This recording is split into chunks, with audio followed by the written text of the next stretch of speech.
Tom Selleck has always spoken warmly of James Garner, but imagining him at 80 looking back with the perspective that only age and distance can provide, brings a certain softness to the memories. He would likely begin by admitting that the truth about Garner was never a hidden scandal or a dramatic revelation, but something quieter, something profound, that Garner was one of the few people in Hollywood who managed to stay entirely, unwaveringly himself. Selleck has hinted at this over the years, but at 80, the sentiment would take on a gravity that comes only from the long arc of a life spent watching people come and go, watching legends rise and fade, and realizing that the rarest thing in the business is integrity. Selleck would probably say that he first admired Garner long before they ever worked together. Back when Garner was already well established as a leading man who didn't seem to belong to the machinery of fame. There was an ease to him, Selleck might recall an unstudied charisma that didn't look like acting, yet commanded attention. When Selleck eventually found himself on set with Garner, that impression only deepened. Garner didn't stride onto a set expecting reverence, nor did he hide behind aloofness or the walls many actors build around themselves.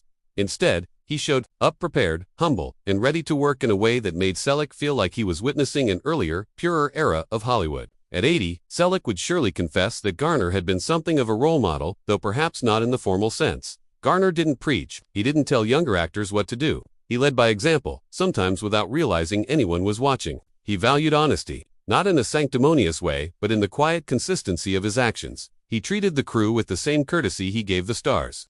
He understood the difference between confidence and ego, and he never forgot that being an actor was a privilege, not a birthright. Selleck, who built his own reputation on professionalism and steadiness, would admit that Garner helped shape that ethos simply by showing how gracefully it could be done.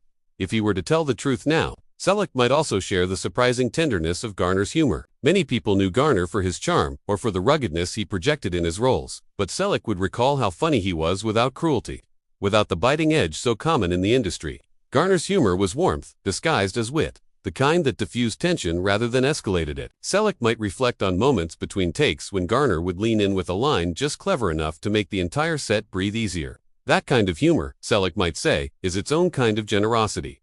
With time and reflection, Selleck would talk about the comfort Garner provided simply by being steadfast. Hollywood is a place of volatility, where careers can shift overnight and relationships often bend under pressure. Yet Garner remained something of a fixed star, a presence that reassured rather than unsettled. Selleck, whose own career would come to span decades, would say that the stability Garner embodied helped him understand how to endure, how to navigate the long pauses, the sudden changes, and the inevitable uncertainties. Garner didn't try to be a mentor, he simply showed what longevity looked like when anchored to character rather than vanity. Selleck might also reveal that the most enduring truth about Garner was not the public myth of the man but the private kindnesses that rarely made the press. He would remember how Garner checked in on people when they were struggling, how he refused to participate in petty feuds, how he made newcomers feel welcome in a world where such gestures were anything but guaranteed.